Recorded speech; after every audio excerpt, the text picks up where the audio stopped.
Are India-US ties beginning to feel the strain of the India-Canada diplomatic row? That's the question now being asked. Today, the United States issued a strongly worded denial, countering reports that the diplomatic tussle between India and Canada over Justin Trudeau's allegations against the Modi government will worsen ties between New Delhi and Washington, D.C. The U.S. Embassy in New Delhi issued the denial after a report in U.S.-based publication Politico titled "Why Biden is Mum on the India-Canada Spat." The report quoted an official as saying that the U.S. ambassador to India, Eric Garcetti, had told his team that India-U.S. ties could get worse for a time and that the U.S. may need to reduce its contacts with Indian officials for an undefined period of time. Reacting to that report, which caused a flutter, the U.S. Embassy issued a statement saying the U.S. Embassy dismisses these reports. Ambassador Garcetti is working hard every day to deepen the partnership between the people and governments of the United States and India.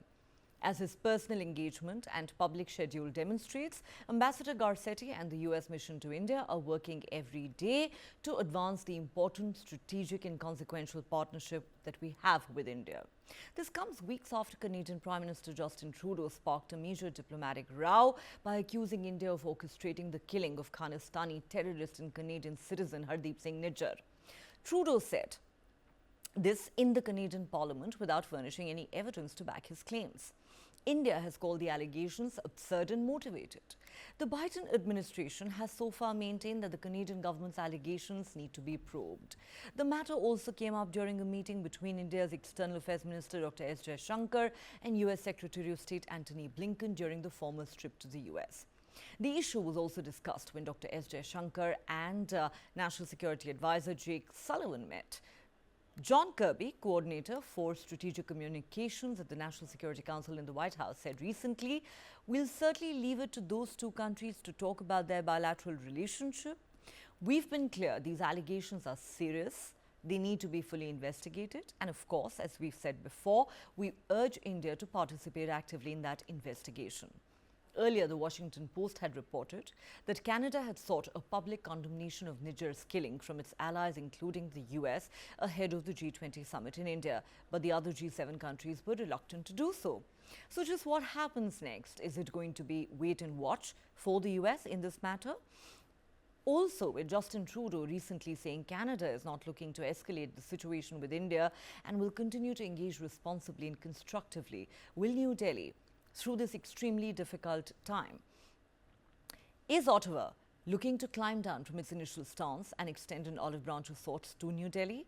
And what about the elusive evidence that Canada is expected to furnish to back its claims against New Delhi?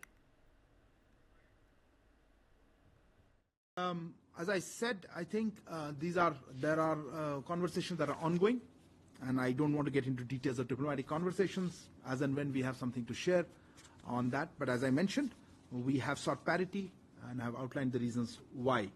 I think so that I would, on the report that you mentioned, okay, since I'm doing some political report, I also saw, but I saw also a statement by the U.S. spokesperson here, the embassy, saying that he dismisses those reports. In any case, I was not going to comment on them. There is the internal report of somebody saying something on the U.S. side, but the U.S., I think, State Department or the embassy here has just dismissed those reports, I think, a few minutes ago. So I don't need to comment on them, hopefully.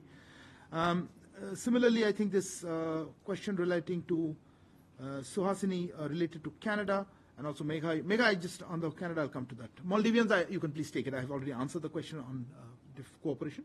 On Suhasini, on the defense part, look, on the issue you mentioned on specifically on visas, right? Now, yes, we had, I think, initially talked about expedited visas for those who are required, but let me also clarify in the context of the parity.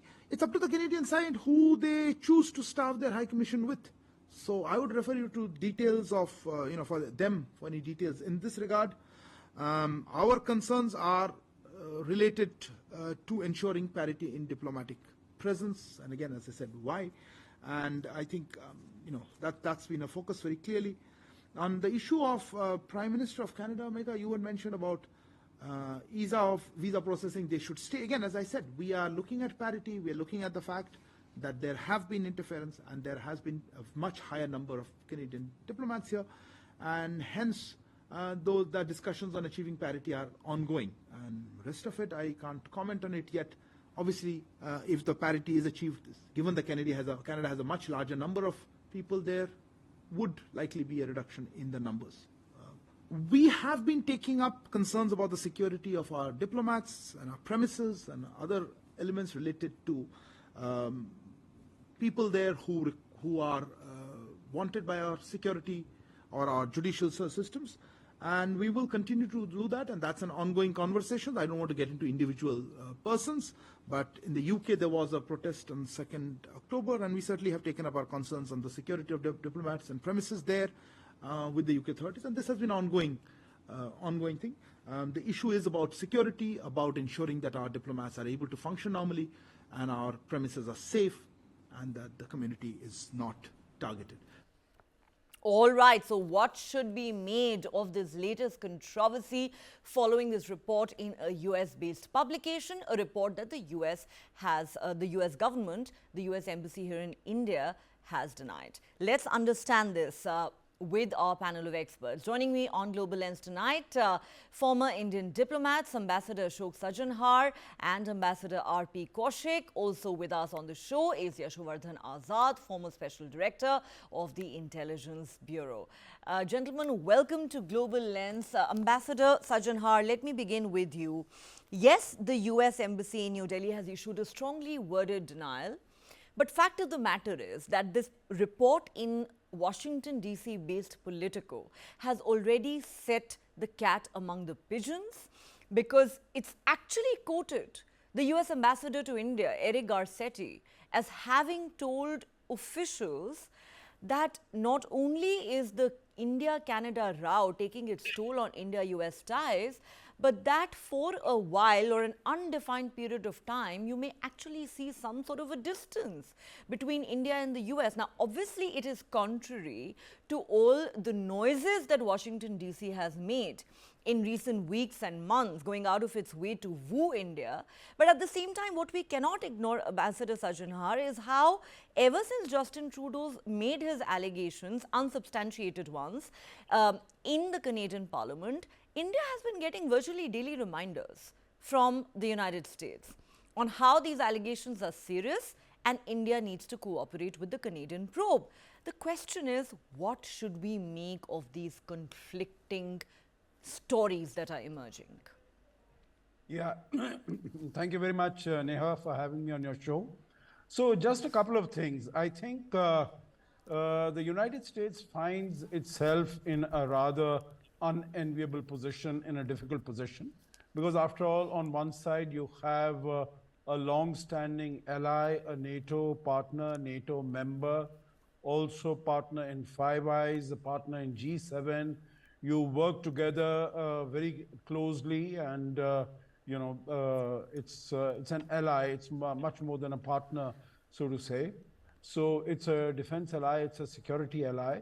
So one is maintaining relations with that particular ally, and the second is in terms of very a global strategic partnership with India that has been growing, that has been expanding, and I think we, as the External Affairs Minister said when he was in Washington DC, that the bilateral relations partnership between the two countries is the best it has ever been. And of course, as you also mentioned, you ain't seen nothing yet. So, it's going very well. It's progressing very well.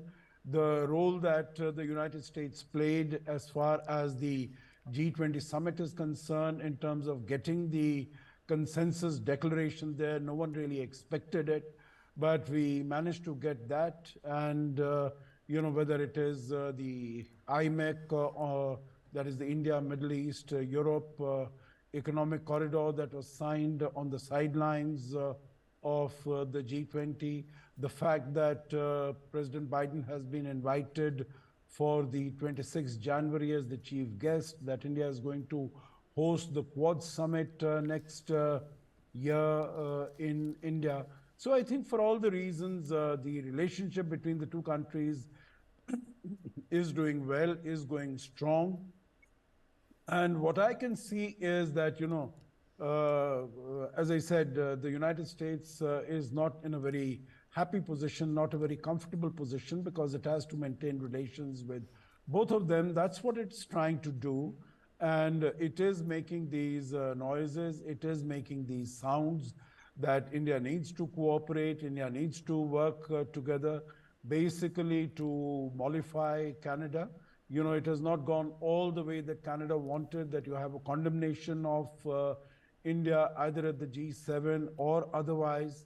And none of that has happened. But, you know, you keep making some noises so that, you know, Canada also doesn't feel that it has been forsaken by its allies and its friends.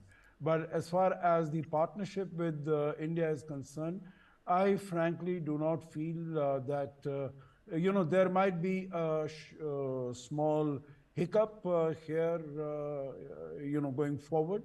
But I don't think either in terms of time or in terms of substance that is going to, you know, have any significant impact on the onward progression as far as our relationship is concerned. And this is what we have seen, you know, whatever the report might have been in Politico, but the message coming out of Washington, D.C. and from the U.S. Embassy in New Delhi is that the relations are on a very solid footing. The last point, let me say, you know, when the readouts came out, you're showing the images of the meeting between Antony Blinken and Dr. Jaishankar. So when the readouts came out for this meeting, neither of the two sides mentioned about the fact that discussions on the Canadian allegations, Canadian charge has been made. Although Justin Trudeau had said before this meeting that he has asked Mr. Blinken to take up this But issue. if I may just add there, sir, following that meeting between Blinken and Jaishankar, our External Affairs Minister is on record as saying, yes, we discussed this. I did talk to Antony Blinken about this. Yes. I was coming to that, Neha. Yes. I was coming to that. And that's the final point that I wanted to make. He did say when he was asked this question at the Hudson Institute by Walter Russell Mead, yes, that the discussions did take place, and that we tried to inform each other of our positions. And hopefully there is a better understanding and a better appreciation of the stand of the two sides. And Indian stand has been very clear. There's been no, number one, there's been no evidence. Number two, it is not the Government of India policy. And I think the matter rests there. Okay. Yeah. Ambassador Kaushik, let me come to you. Is the United States caught between a rock and a hard place? Is it trying to run with the hare and hunt with the hounds? I'm going to ask you another question. Ambassador Suresh Goyal was on our show last night and he threw a curveball in the middle of the discussion wherein he actually insinuated that Canada and Justin Trudeau couldn't have done any of this without the solid backing of the United States, and probably even did so at the prodding of the US. Now, that is a theory that has been discussed in some quarters. I am not suggesting for a moment that that is the truth. Of course, as far as we are concerned, it is Justin Trudeau who stood up on the floor of the House of Commons and made those allegations against India. But how do you perceive America's role in all of this? What are we to make of the various statements that are coming in? I'm afraid, as far as America is concerned, in fact, I would doubt that even the part of American ambassador in India, in which he said that it has made certain kind of a dent between U.S. and India's relationship, is highly ill-advised. In fact, as far as I can see, I would certainly agree with the previous speaker that it has had no effect at all whatsoever, and the U.S. has assured us a number of times on this issue. However, there are certain type of lukewarm approaches on this issue. After all, you must understand what exactly is the issue, as to create this kind of a diplomatic furore all over and creating such a kind of a noise in the media and other places also. I don't think it deserves that much of attention. When hundreds and hundreds of people died in that Kanishka event, unfortunately incident, that could have been a little nicer, a little more louder in terms of making noise here and there. But that passed on. Somehow India made enough of approaches, gave all kinds of suggestions and everything, but nothing happened. However, America's position is very clear. You can choose everything, but you can't choose your neighbor. Canada, India, Canada and the U.S. have been on very good relationship ever since we can see historically. As far as the Khalistani element is concerned, you know it very well, that it is a very negligible populace, not population, in the midst of the Indian immigrants who have settled down there. And I the take your Indian, point, sir, but if we could please keep the focus for a moment on the US, sir. That really is the big development of the day. now, as far as I can see, that the U.S. is under no pressure at all, as far as I can see. Nor do I visualize any great shift in the U.S. approach towards India, because the relationship of late has become so important for the U.S. that they cannot take any advantage in this position and cannot create a disadvantage to themselves or for India for that purpose. Indo-Pacific issue, Taiwan issue, issues of trade, the kind of relationship that with Pakistan they are developing, and the other kind of problems that have come up. So I would imagine that as far as the US is concerned, that has been made out a little too much. I don't find any great pressure coming up from the US as far as I can see. A little bit of that I understand of the US, United States would make and has made polite noise on the issue, as perhaps as a great neighbor, the US would feel necessary, but that would go into any particular depth. I don't really support that issue at all.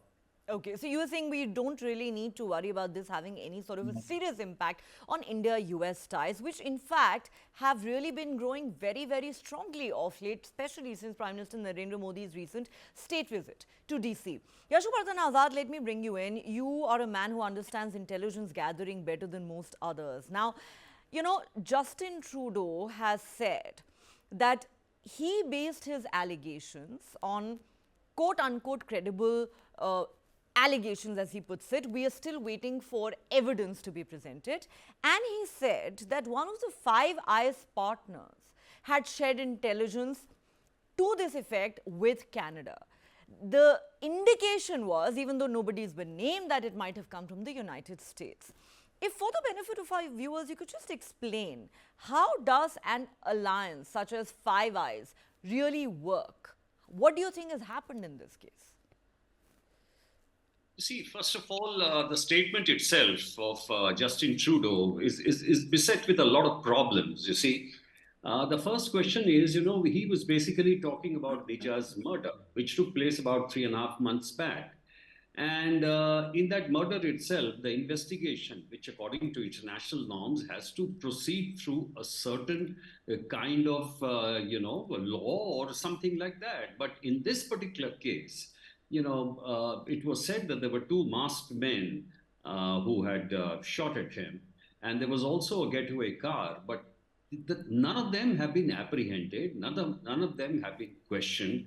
And in fact, according to a report by the Washington Post, even the people around have not been questioned at all. So there are I can say there are serious flaws in the investigation.